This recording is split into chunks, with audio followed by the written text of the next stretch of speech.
बिस्मिल्लाहिर्रहमानिर्रहीम। अस्सलाम वालेकुम।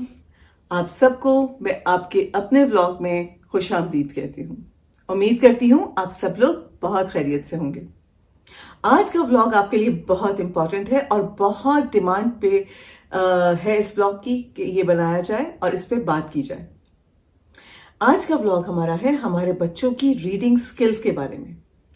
मसला क्या है कि हमारे बच्चे चाहे गांव में हों, चाहे गवर्नमेंट स्कूल के हों या प्राइवेट के, या हमारे बच्चे सिटीज में हों, हमारे बच्चों में रीडिंग को लेके बहुत स्ट्रगल है। हमारे बच्चे क्लास 4 या 5 में होते हैं लेकिन एक पैराग्राफ पढ़ नहीं पाते, और अगर पढ़ भी लें तो समझ नहीं पाते। और सच ये है कि अगर रीडिंग स्ट्रांग नहीं है तो आपकी किसी भी सब्जेक्ट में परफॉर्मेंस बेहतर नहीं हो सकती, आपकी प्रोग्रेस बेहतर नहीं हो सकती। हमारे ग्राउंड की रियलिटीज क्या है, मसले क्या हैं? मसला ये है कि सबसे पहले हमें ये बात समझनी चाहिए कि हमारे बहुत से बच्चे ऐसे हैं जो घर जाके नहीं पढ़ते, उनको जॉब्स पे जाना होता है, उनको या फिर कहीं और किसी और तरह की मसरूफियत होती है, वो नहीं पढ़ पाते। तो सबसे पहले मसले को अंडरस्टैंड कर लीजिए कि ग्राउंड रियलिटी में सबसे पहले हमारा बच्चा घर जाके नहीं पढ़ता। दूसरी हमारी ग्राउंड रियलिटी ये है कि हमारे पेरेंट्स भी पढ़े लिखे नहीं हैं जो बच्चों में रीडिंग स्किल्स को डेवलप कर सकें, और अगर पढ़े लिखे हैं भी तो वो या तो जॉब कर रहे हैं या टाइम नहीं दे पाते, जिसकी वजह से बच्चा रीडिंग स्किल्स को इंप्रूव कर सके। अब ये तो ऐसी वजूहात है जिन पे जो हमारे कंट्रोल में नहीं है, लेकिन तीसरी वजह जो है, जो हमारी ग्राउंड रियलिटी है, जो हमारे कंट्रोल में भी है, वो है हमारी टीचिंग स्ट्रैटेजीज और हमारी टीचर्स। वो सिर्फ किताब खुलवाती हैं और कहती हैं पढ़ो, और बस कुछ भी नहीं। तो रिजल्ट क्या होगा? बच्चा सिर्फ लफ्ज पहचानता है, समझता नहीं है। तो स्टार्ट कहां से करें हम? वी हैव इस प्रॉब्लम का सोल्यूशन, या इस प्रॉब्लम को हमने जो ओवरकम करना है, तो उसकी स्टार्टिंग लाइन क्या होगी? स्टार्ट हम वहां से करेंगे जहां बच्चे हैं। Start from where the student is, not where the book is, from where the syllabus is. No. सबसे पहली और सबसे इंपॉर्टेंट बात क्या है कि बुक से नहीं, बच्चे के लेवल को देखें। इसको कैसे करेंगे? Teacher directly text book start कर देती हैं, लेवल आपका मिसमैच करता है। एग्जाम्पल कह रही वही है कि क्लास 5 का बच्चा एनवायरनमेंट का चैप्टर पढ़ रहा है लेकिन उसे बेसिक्स वर्ड ही नहीं आते, ना आते हैं, ना वो समझता है, ना उन्हें यूज कर सकता है। सोल्यूशन क्या है इसका? इसका सोल्यूशन बहुत आसान है, सिर्फ 3 पॉइंट। क्या है? नंबर 1, आप डायग्नोस्टिक टेस्ट करें, अपने बच्चों का लेवल टेस्ट करें कि वो कहां पे इस वक्त स्टैंड कर रहे हैं। बच्चों को 5 लाइनें पढ़ने के लिए दें और देखें कि वो कहां तक पढ़ सकते हैं। दूसरा, आप 3 लेवल के ग्रुप बना दीजिए, मतलब एक ग्रुप बनाइए, रीडिंग ग्रुप, और के 3 लेवल्स हों, यानी बिगिनर्स जो कि सिर्फ वर्ड्स पढ़ सकते हैं, मिड जो कि सेंटेंसेस भी पढ़ सकते हैं, और एडवांस जो पैराग्राफ रीडिंग की तरफ आ सकते हैं। हर ग्रुप को अलग मटीरियल, और तीसरी बात यह है कि हर ग्रुप को अलग मटीरियल दीजिए, यानी डिफरेंशिएटेड रिसोर्सेज के साथ पढ़ाइए। एक किताब सारे ग्रुप के लिए काफी नहीं है। किसी को आपने वर्ड बैंक देना है, किसी को आपने सेंटेंसेस में भी ला सकते हैं, और फिर कोई पैराग्राफ्स में भी पढ़ा सकता है। टीचिंग तब इफेक्टिव होती है जब स्टूडेंट्स के लेवल पे आप आते हैं, उनको समझ ही नहीं आ रहा तो फायदा क्या उस टीचिंग का? बेहतरीन टीचिंग भी फेल हो जाती है अगर आप बच्चे का डायग्नोस्टिक टेस्ट किए बगैर पढ़ाते हैं कि from where to start. Baseline तो आपको मालूम होनी चाहिए। दूसरा पॉइंट ये है आपका कि आप डेली 15 मिनट्स रीडिंग रूटीन रखें जो कि नॉन निगोशिएबल है। डेली अगर आपने रीडिंग इंप्रूव करनी है तो डेली करनी होगी। रीडिंग सिर्फ कभी कभी होती है, ये हमारी प्रॉब्लम है। सोल्यूशन क्या है? आपके 4 सोल्यूशन है इसके, और 4 पॉइंट्स पे अगर आपने काम किया तो आपके स्कूल में रीडिंग 100% इंप्रूव होगी। सबसे पहले, जो मैंने आपसे सबसे पहले कह दी बात, कि 15 मिनट की रीडिंग होगी, और चाहे कुछ भी हो ये टाइम कैंसिल नहीं होगा। दूसरा, लाउड रीडिंग में जाइए, बच्चे को जोर से पढ़ने की आदत डालिए ताकि वो खुद भी सुने और उसे पता हो कि दूसरा भी सुन रहा है। हमारे बच्चों का ना स्पैन ऑफ अटेंशन बहुत शॉर्ट होता है। अगर वो साइलेंट रीडिंग में जाते हैं ना तो वो डिट्रैक्ट हो जाते हैं, कुछ और सोचने लगते हैं, कॉन्सेंट्रेट नहीं कर पाते। तो उनको जोर से पढ़ने की आदत डालिए। तीसरा हमारा है ग्रुप रीडिंग, कोरल ग्रुप्स, यानी कि अगर मैं पढ़ रही हूं 3 लाइनें, आप उनको फॉलो कीजिए और अगर आप पढ़ रहे हैं तो मैं फॉलो करूं। और ये मिक्स एबिलिटी ग्रुप बनाइए जिसमें कुछ बच्चों की रीडिंग बहुत अच्छी हो, कुछ हमारे मिड्स में हो और कुछ हमारे स्ट्रगलिंग बच्चे हों। फिर टीचर मॉडल रीडिंग करवाइए, यानी कि आप खुद पहले एक दफा पढ़े अनइंटरप्टेड और बच्चे उसको हाथ रख के फॉलो कर रहे हो। फिर आप पैराग्राफ पढ़िए, बच्चे फॉलो कर रहे हो और उसके बाद बच्चे पढ़ें। इवन आप सेंटेंस खुद एक पूरा पढ़िए और फिर बच्चों से कहिए वो आपके बाद पढ़ें। इस तरह भी रीडिंग में इंप्रूवमेंट होती है।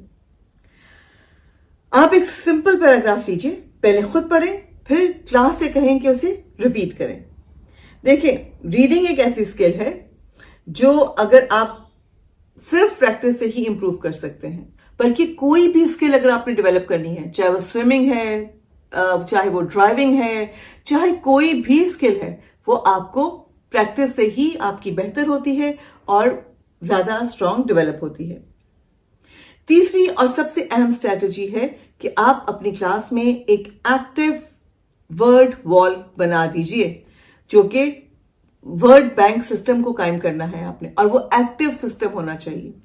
बच्चे रीड इसलिए नहीं कर पाते क्योंकि उनको वर्ड्स ही नहीं आते, उनको वो वर्ड्स की ना प्रोनाउंसिएशन आती है, ना उनका यूजेज आता है, और इवन वो कभी कभी उनको पहचान भी नहीं पाते, उनको हर लफ्ज नया लगता है। क्लास वर्ड वॉल अगर आप बनाएंगे तो उसको एक्टिव कीजिए, यानी मैंने 5 वर्ड्स लगाए हैं इस हफ्ते क्लास में, उनको मैं हर चीज में इस्तेमाल करूंगी, उनकी प्रोनाउंसिएशन से बच्चों को फेमिलियर करूंगी, उनके स्पेलिंग्स के साथ बच्चों के साथ बातचीत करूंगी, उनको सेंटेंसेस में यूज कराऊंगी, और फिर जब हम डेली कॉन्वर्जेशन करेंगे तो उनमें उसको इस्तेमाल कराऊंगी और फिर रेफर करूंगी कि देखिए हमने ये वर्ड यूज किया, वर्ड वॉल। किसी बच्चे ने यूज किया तो आप इशारा कीजिए कि वर्ड वॉल का वर्ड था। एक स्टैग्नेंट वर्ड वॉल नहीं बनानी हमने एक एक्टिव वर्ड वॉल बनानी है जो बच्चों की रीडिंग को बेहतर करे।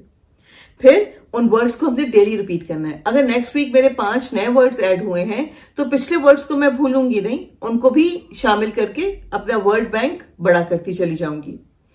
इसके अलावा हमारे जो तीसरी बात है, वर्ड गेम्स यूज करें, जैसे कि जिक्सॉ पजल दूसरे मिलते हैं हमें जो अक्सर हमें मैच वर्ड्स में फाइंड वर्ड्स की स्ट्रैटेजी होती है, वो यूज कीजिए। वो हमारे पास अक्सर मैगजीन्स में, अखबारों में हमारे पास वो आए होते हैं, उनको कट कर लीजिए, उनको लैमिनेट करा के क्लास में रखिए। इन 15 मिनट्स में बिगिनर्स के साथ ये एक्टिविटी भी की जा सकती है। आप दूसरी आखिरी सबसे बड़ी चीज ये स्ट्रैटेजी यूज कीजिए कि आप वो जो पढ़ रहे हैं उनसे कहिए कि अपनी लोकल लैंग्वेज में उसको समझाएं, यानी कि आप जब उन्होंने पैराग्राफ रीड कर लिया या सेंटेंस रीड कर लिया या बिगिनर्स ने वो वर्ड पढ़ा तो आप कहिए कि इसका मतलब आप बताइए, उर्दू में बताइए कि क्या है मतलब। अगर वो पंजाबी बोलते हैं तो उनसे कहिए पंजाबी में बताइए वो मतलब, तो उनको अच्छे से याद रहेगा वो। जैसे एक वर्ड है वाटर, बहुत छोटा सा एक वर्ड है, आपने सिखाया, उसे रोज यूज करें, उसके सेंटेंस बनवाएं, उसके फ्रेजेस बनाएं, उसको इंस्ट्रक्शंस में यूज करें ताकि बच्चे की लाइफ में वो शामिल हो जाए। जितना ज्यादा वर्ड्स होंगे उसके वर्ड बैंक में, उतनी ही स्ट्रांग उसकी रीडिंग एबिलिटी होगी। फिर आप चौथी स्ट्रैटेजी ये है कि रीडिंग प्लस अंडरस्टैंडिंग टुगेदर, यानी सिर्फ पढ़ना इनफ नहीं है, समझना बहुत जरूरी है। प्रॉब्लम क्या है, बच्चा पढ़ लेता है लेकिन ना समझता है ना समझा सकता है। तो इसके सॉल्यूशंस क्या हैं? इनके भी 4 सॉल्यूशन हैं जो मैं भी आपको बता रही हूं। Number 1, after reading 2 simple questions, आपने क्या पढ़ा, इसमें क्या लिखा है, ये बहुत जरूरी है। फिर पिक्चर बेस्ड रीडिंग हमारी दूसरी स्ट्रैटेजी होगी, यानी तस्वीर दिखाइए और आप देखिए कि वो आइडिया लगा सकते हैं कि वो क्या पढ़ रहे हैं, इस पे क्या लिखा हुआ है। फिर रीटेलिंग एक्टिविटी, आपने जो पढ़ा है मुझे उसका मतलब तो बताइए क्या है, यानी वो स्टोरी को रीटेल करें, इससे उनकी रीडिंग को काफी इंप्रूवमेंट आएगी। फिर शॉर्ट सेंटेंसेस फर्स्ट। आप अवॉइड कीजिए पैराग्राफ रीडिंग की तरफ इनिशियली, शुरू में उनको आहिस्ता आहिस्ता पैराग्राफ रीडिंग की तरफ लेके जाइए। वर्ड से फ्रेजेस, फ्रेजेस से सेंटेंसेस और eventually paragraph and then the whole story. एक स्टोरी पढ़िए, फिर पूछिए इसमें क्या हुआ, या फिर आपको इसकी एंडिंग चेंज करनी पड़े तो आप क्या करेंगे। रीडिंग बिना अंडरस्टैंडिंग के, बगैर अंडरस्टैंडिंग के, याद रखिए सिर्फ आवाज है और कुछ भी नहीं। पांचवा पॉइंट सबसे अहम है, वो है no fear only confidence environment. अपनी क्लास में ही कल्चर बनाइए कि सबसे बड़ी प्रॉब्लम हमारी जो है कि बच्चे डर के पढ़ते हैं। टीचर डांट देंगी, दूसरे बच्चे हंसेंगे, तो आपको अपनी क्लास का कल्चर चेंज करना है। नो लाफ रूल बनाना है कि कोई किसी पे हंसेगा नहीं। अगर कोई हंसा है तो आप फौरन अटेंटिव होकर उसको मना कीजिए कि आप हंसे क्यों, बिल्कुल नहीं हंसना। मिस्टेक फ्रेंडली एनवायरनमेंट हो, यानी कि गलती इज इक्वल्स टू लर्निंग। अगर हम गलती करेंगे, मिस्टेक करेंगे तो ही सीखेंगे। ये अपनी क्लास का कल्चर बनाइए, नॉर्म सेटिंग कीजिए। फिर small practice system, good try, better than before, पहले से बहुत अच्छा कर रहे हैं, माशाल्लाह बहुत अच्छा किया। ऐसे अल्फाज बच्चे को मोटिवेट करते हैं, हिम्मत देते हैं, एक नए जज्बे के साथ वो पढ़ना शुरू करता है। फिर 1-on-1 रीडिंग टाइम, कभी ऐसा भी कीजिए। प्रिंसिपल्स को तो मैं खास तौर पे ये बात कहती हूँ कि अपने रीडिंग लॉग्स बनाइए, उनपे 1-on-1 रीडिंग कीजिए। एक बच्चे को बुलाया, उसको पूरी तवज्जो से सुना, उसको फीडबैक दिया, उसको करेक्शन की, उसको जाने दिया। ये सेपरेट टाइम बच्चे के लिए बड़ा मीनिंगफुल होता है अगर आप इसे समझदारी से इस्तेमाल करें तो। एक बच्चा अटक रहा है, उसे इंटरप्ट ना करें, फिनिश कर लेते हैं। आप टेम्परामेंट लूज कर जाते हैं, आप इरिटेट होके उसका सेंटेंस खुद कंप्लीट कर देते हैं। अगर वो अटक रहा है, अटकने दीजिए, इवेंचुअली वो कंप्लीट कर लेगा। कॉन्फिडेंस के बिना रीडिंग इंप्रूव नहीं होती। कभी बच्चा इंप्रूव नहीं करेगा अगर वो कॉन्फिडेंट नहीं होगा। देखिए, मैं आपको एक बोनस स्ट्रैटेजी देती हूं। अगर आप सीरियस हैं तो ये 3 चीजें फौरन स्टार्ट कर दें, आपकी रीडिंग स्किल्स बच्चों की इंप्रूव हो जाएगी। ये मेरी गारंटी है, और नहीं हो तो मेरे से आप बात कर लीजिएगा। सबसे पहले तो रीडिंग कॉर्नर सेट कर दें। जब एक एनवायरनमेंट बनती है, हर वक्त नजर पड़ती है, बच्चा उसके लिए एफर्ट करता है, उसकी सिग्निफिकेंस समझता है, तो क्लास में एक ऐसी छोटी सी जगह बनाइए जहां किताबें रखें और उसे रीडिंग कॉर्नर का नाम दीजिए। और वो बहुत खूबसूरत, कोई बोरिंग सी अलमारी में या एक रैक बना के 4 किताबें रख देना और रीडिंग कॉर्नर का कैप्शन लगा देना काफी नहीं होता। आप उसको इंटरैक्टिव बनाइए, खूबसूरत कलरफुल जगह बनाइए। मैं अक्सर स्कूल्स विजिट करती हूँ और मैं देखती हूँ रीडिंग कॉर्नर आपकी क्लास में है, हाँ जी वो रैक है और उसके ऊपर रीडिंग कॉर्नर लिखा हुआ है और 4-6 बोरिंग सी किताबें मिट्टी में अटी हुई पड़ी हैं। ये कभी भी इफेक्टिव नहीं होगा। फिर वीकली रीडिंग डे बनाइए। प्रिंसिपल का काम है कि वो उन बच्चों को जो पूरे हफ्ते उन्होंने रीडिंग अच्छी की है, उनको वीक में असेंबली में उनको एक्नॉलेज करें, उनका नाम लेके क्लैप करवाए, स्वीट्स या कोई एक छोटा सा तोहफा उनको दे। तो ये वीकली रीडिंग डे बहुत इंपॉर्टेंट होगा। फिर आप पेरेंट्स को इन्वॉल्व करें, बताइए कि बच्चा कितना अच्छा पढ़ना शुरू हो गया है, कितनी अच्छी रीडिंग डेवलप कर ली है। अब 5 मिनट आप भी घर पे दे लिया कीजिए। तो अगर वो दे सकेंगे तो बच्चों को बहुत इंकरेजमेंट मिलेगी। देखिए, गांव के स्कूल्स में और बहुत सारे गवर्नमेंट स्कूल्स में, इवन शहर के स्कूलों में भी रिसोर्सेज बहुत कम है, लेकिन पोटेंशियल बहुत ज्यादा है। इस पोटेंशियल को हम रिसोर्सेज की या वसाइल की कमी की वजह से हम जाया नहीं कर सकते। अगर आप रीडिंग इंप्रूव कर देते हैं ना एक बच्चे की, तो आप सिर्फ एक स्किल नहीं इंप्रूव करते, आप उसकी पूरी जिंदगी बदल देते हैं। एक इंसान जो पढ़ना जान गया, आप यकीन माने आपने उसके लिए कितनी बड़ी नेकी की है, और उसकी कितनी, सिर्फ एक ये स्किल नहीं थी, आपने उसकी जिंदगी को चेंज किया है, उसके सोचने समझने को की सलाहियत को चेंज कर दिया है। अगर आप अपनी क्लास में, अपने स्कूल में कोई और इन स्ट्रैटेजीज के अलावा स्ट्रैटेजी यूज कर रहे हैं और वो इफेक्टिव भी है, तो प्लीज कमेंट सेक्शन में जरूर बताएं। हम अपने एक व्लॉग में उसका जिक्र जरूर करेंगे और आपको क्रेडिट देके करेंगे कि आपके स्कूल से ये स्ट्रैटेजी आई है। बेस्ट आइडियाज को हम सबको शेयर करना चाहिए, अच्छी बात फैलाइए ताकि तब्दीली आ सके। मैं बेस्ट आइडियाज नेक्स्ट वीडियो में जरूर इंक्लूड करूंगी।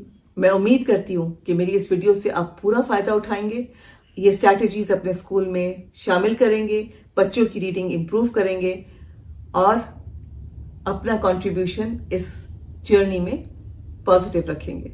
बहुत शुक्रिया आपका ये व्लॉग देखने के लिए।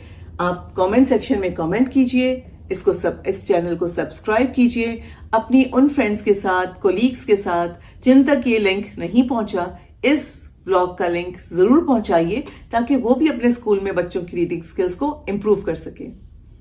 यकीन कीजिए ये एक सदका जारिया है जो आप करेंगे और ये ऐसी नेकी है कि जो आपको आखिरत में भी बहुत बेनिफिट देगी। इस ख्याल के साथ मैं आपको छोड़ के जाती हूं। नेक्स्ट व्लॉग में फिर मिलेंगे इंशाल्लाह। तब तक के लिए अपना बहुत ख्याल रखिएगा, सबके लिए आसानियां पैदा करें ताकि आप तक भी आसानी आए। अल्लाह हाफिज।